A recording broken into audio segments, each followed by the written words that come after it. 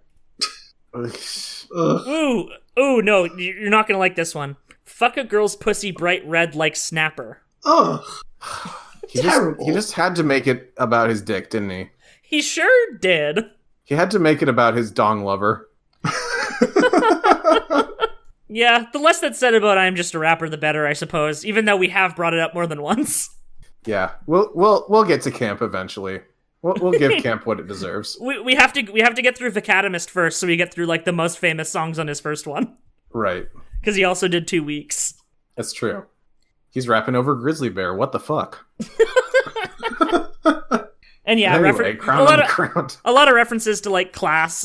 It's this album is a high schoolish album, which is funny because it came out in my first year of university. But whatever. Yeah, this came out the year that I met MJ, my wife. Your wife. She's my wife. Say it in Borat voice, goddammit. Say it in Chance the Rapper voice. Say it in Chance the Rapper voice.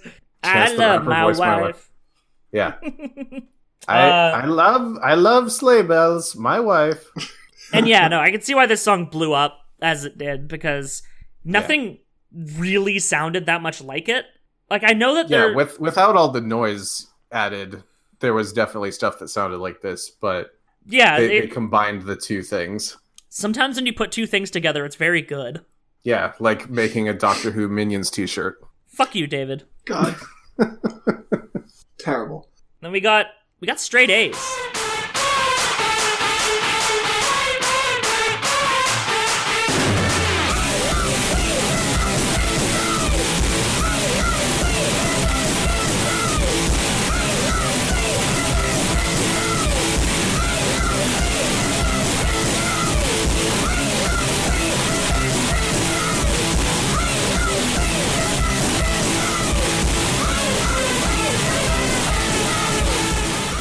Yeah, the shortest song on the album.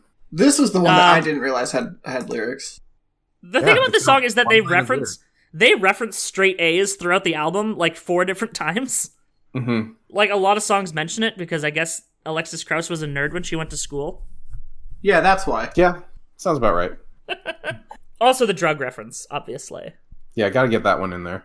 But yeah, Genius has it as "Ain't no sleep, we want straight A's." Which like, sounds nothing like what it sounds like on the record. Right? Because especially... They're actually saying, Halo 3, I want to game. I do legitimately hear Halo 3 for the first part of the line. It has been my persistent earworm for the last 9 years. Game. But yeah, Ain't Life Sweet, Reverse Revenge is how the lyrics are written in the lyric sheet. Which doesn't sound real either. No, it also doesn't sound real, the effect that they put on her voice in this song. Yeah, I feel like the best I could figure out is that I think they probably just maxed out her vocals and then did any production afterwards. Yeah, I think they pitched her up a couple of notes. They clipped her to high hell. Yeah. Oh, yeah. Like, I think they took it and made it and just kept, like, maxing it until it was just a pure rectangle. Like, there was no dynamics whatsoever. Right. This is like that's when they decided it was high enough. Yeah, right. This is like a weird music production. I don't know. I was thinking about this and I'm wondering if they even did like... There's some Radiohead song that does this too, where it's just you get something so loud that when it clips, it creates its own like rhythm to it. Yeah. And I hear that in the vocals, especially in this song, which is why I'm wondering if it's like they maxed it the heck out before they did everything else. Crystal Castles did that a lot too. Yeah. I like that this song is short. Yeah. The guitar riff is real good, but but you need a break real quick. Yeah. Mm-hmm. And you get like 20 seconds of a break before the next song goes the fuck off. Yeah, next song is A/B Machines.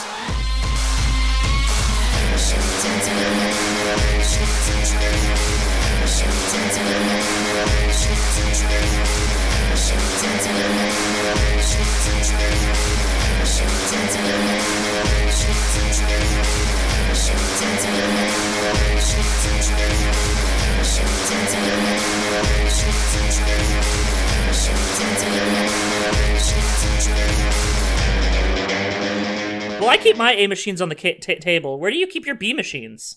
I mean, I've got my B machines underneath the table, but I still don't have drawers put in. Yeah. I got my A machine on the table, and then my B machine is on top of the A machine. Because I'm just going to say that my A machine's my mic, and my B machine's my preamp. Yeah. Got your Nanu boy on the table, got your Looker boy on the chair. Yeah, they have since moved, but that is where they were when I started recording. My A machine on the table is my Nintendo Switch. My B machine in the drawer is the Wii U. The backup gaming machine that we don't use as much. What do I have in my drawer right now anyway? I've got 2 padlocks. One was on a storage locker, one was on my high school locker. I've got a Loudred toy that I got at Burger King when we all went to Alabama. I also have a Loudred toy from the same Bubger Kurg. Yep. I do like to have it. I've got my old Pixel 1. I still use my Pixel 1. It is still my primary phone. Why is there 4 of them now? You ever phones but too much? Yeah, Black Mirror. It's Black Mirror, folks. This song has the best stomp hand clap on the whole album, which is saying something because this whole album is stomps and hand claps. It's just a masterclass in it. But yeah, I agree. This is, everything about this feels so good. I don't know what the actual name of the song is, but the song that's sampled in Pump It by Black Eyed Peas. Oh, Misrulu? Yeah, it's that guitar. Yeah. And that's basically what the guitar is doing in this song, and I appreciate it. I feel really embarrassed knowing the Black Eyed Peas better than what they're sampling, but you know. Yeah, Dick Dale. Dick Dale, yeah. We were all young once. True. But yeah, I got my A machines on the table, got my B machines in the drawer. I got my A machines on the table, got my B machines in the drawer. Got my A machines on the table, got my B machines in the drawer. This song has the best lyrics on the album.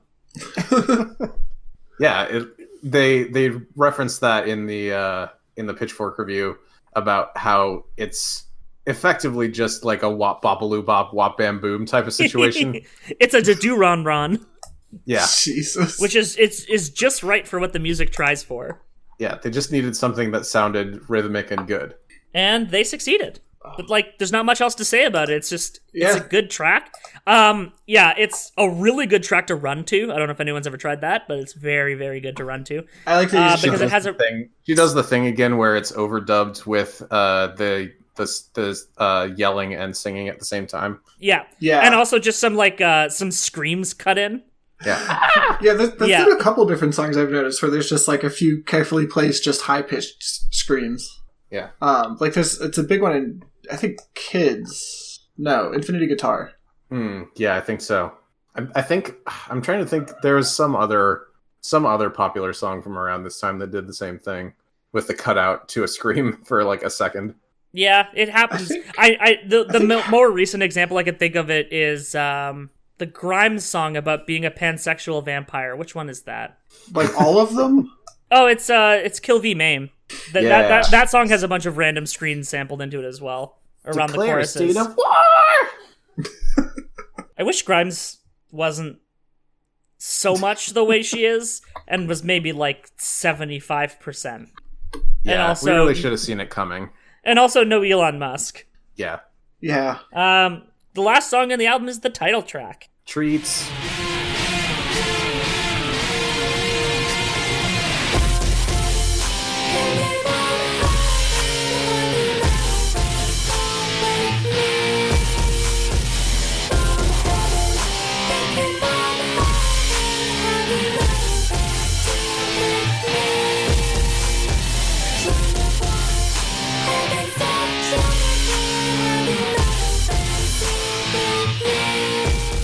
We got our treats. We got our sweets.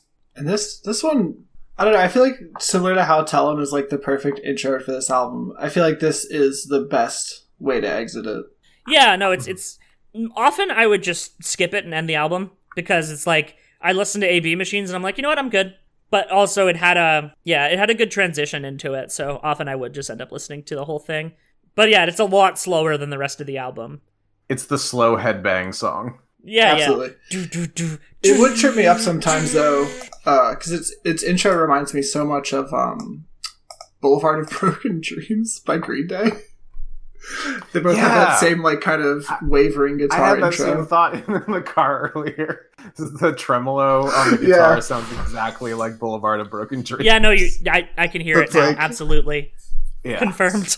So a lot of times when it would come up on shuffle, I would just get mad because I'd want to be listening to Green Day, and then instead I get Sleigh Bells. I can't believe I want a drummer boy. It's just singing about a heavy metal band. Sing with me, fall with me, deal with me, march to the and then beat. some O's. Yeah, I was about to say, I really love that phrase. Can they bomb heaven? Like, I think they can. I think that's what this album is. This is just them bombing heaven. Yeah. They just aimed the speakers up, and they needed as many rectangles as possible to make it the whole way. Yeah, everyone else at this time was doing triangles. Sleigh Bells was doing rectangles. That's the secret. That's how you get up there. Yeah. But yeah, another one where I don't really consider the lyrics, and they don't seem to mean all that much, but I do like ending the album with "Let the enemy sing with me." Mm-hmm. Yeah. Seems like a nice bratty line to end on. Yeah, there's some big bratty high school girl energy throughout this whole album. Yeah. And I appreciate that. Yeah, I feel like it's the best kind of bratty energy. It's like a very justified bratty energy where it's like, no, I'm gonna be kind of obnoxious about it because it's good. Mm-hmm. Because this is who I am and this is who my friends are, and if you don't like it, then you can get out of my top 8, bitch. Exactly. Bro, we are teens. Problem? Prumble? Dear Mom, just because it's your house doesn't mean it's not my privacy. Teens.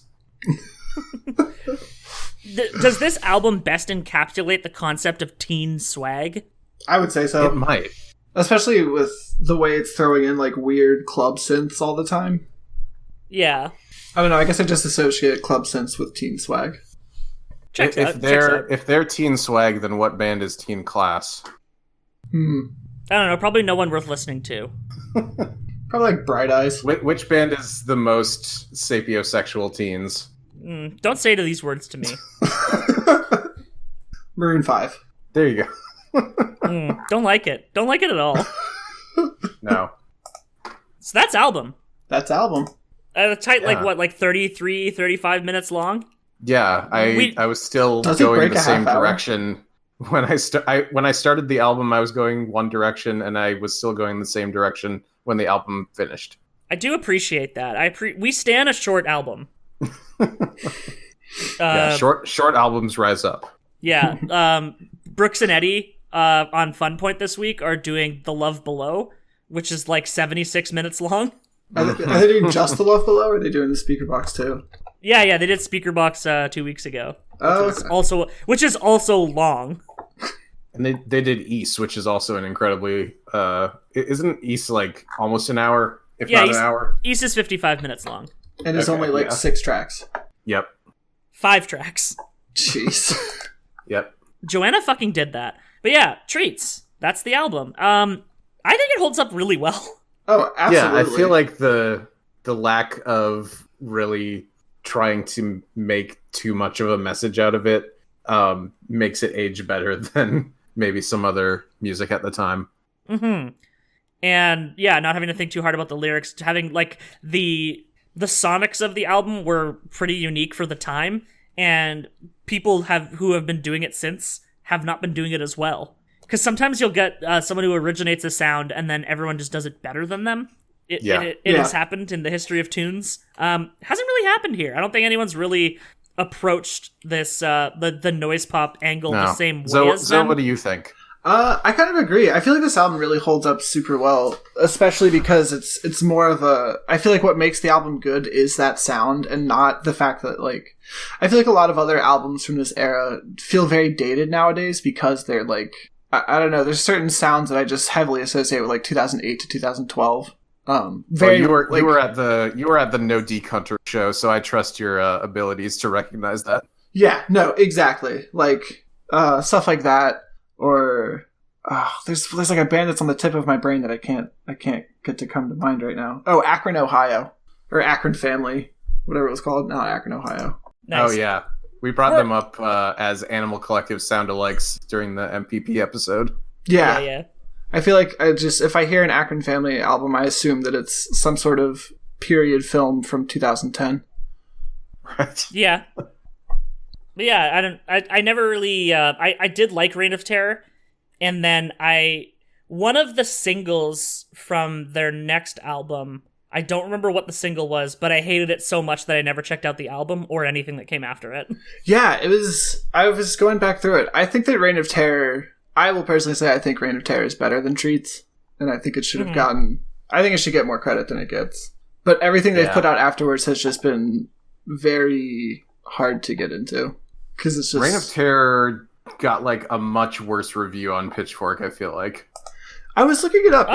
It didn't even get that much of a lower score than It got Treats. 8.2, didn't it? Yeah, it got 8.2 instead of 8.2. It got 8.2. Huh. But like, I seem to remember it getting worse than that, but it didn't get Best New Music, so I guess it's not necessarily eligible for this podcast, which is sad. right. Yeah, until we just, break our own rules, which I'm sure we'll do. Yeah, we'll run out of the B&Ms we actually want to talk to about at some point. Yeah. Right. Oh, man, now I'm just reading the Reign of Terror review and getting mad. I mean, you can't talk about Pitchfork for a whole hour without getting mad. Just this comparison of the song Demons to Beavis and Butthead is very frustrating to me. That's just feels like mean. lazy writing at that point. Yeah, this whole album, it's really wild how much they turned on Sleigh Bells between Treats and Reign of Terror. They did the famous Pitchfork move of giving them a decent score, but still shitting all over them. Yeah, pretty much. Even though, yeah, it's always weird when that happens because you know that the scores are like an editorial thing. Right. So it's like who on the editorial board really liked the album and forced the high score higher. Speaking of the scores, Pitchfork released their best tracks and albums of the 2010s since we recorded last. Mm-hmm. Oh, yeah.